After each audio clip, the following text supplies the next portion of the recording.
ओम नमो भगवते वासुदेवाय। ओम नमो भगवते वासुदेवाय।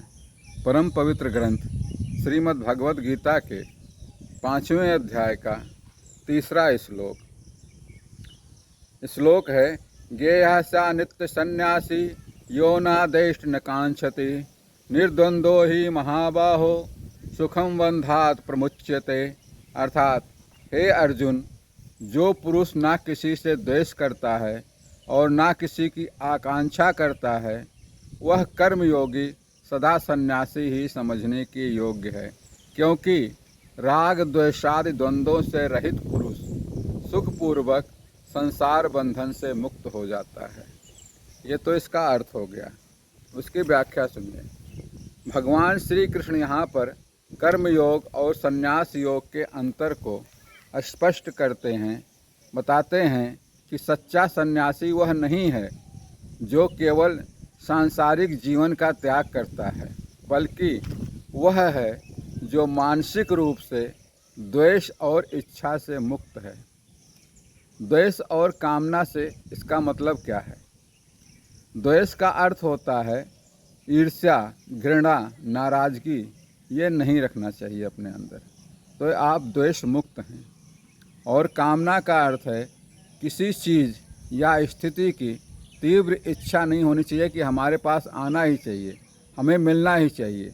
ये तीव्र इच्छा, तीव्र कामना होती है, ये भयंकर कामना में फंसा देती है। भगवान कहते हैं कि जो इन भावनाओं से मुक्त है वह सन्यासी है। जो इन भावनाओं से, द्वंद्वों से, कामनाओं से मुक्त है वही सन्यासी है, चाहे वह सांसारिक जीवन में लिप्त ही क्यों ना हो। द्वंद्वों से मुक्ति का मतलब होता है जीवन में सुख दुख, लाभ हानि, सफलता विफलता, इसके द्वंद्व हमारे आपके जीवन में भी हमेशा ही चलते ही रहते हैं। परंतु जब व्यक्ति इन द्वंद्वों से प्रभावित नहीं होता, तब वह आत्मज्ञान की अवस्था में पहुंचता है। यहाँ पर भगवान श्री कृष्ण संन्यास और कर्मयोग दोनों को एक समान महत्वपूर्ण बताते हैं, लेकिन यह भी समझाते हैं कि सच्ची मुक्ति मानसिक अवस्था पर निर्भर करती है कि आपकी सोच कैसी है, आप सोचते क्या हैं, किस तरह सोचते हैं।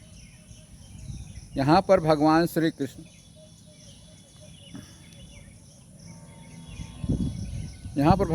कृष्ण सिखाते हैं कि मानसिक संतुलन और निष्क्रियता का मतलब डिजायरलेसनेस के माध्यम से ही हम वास्तविक स्वतंत्रता प्राप्त कर सकते हैं।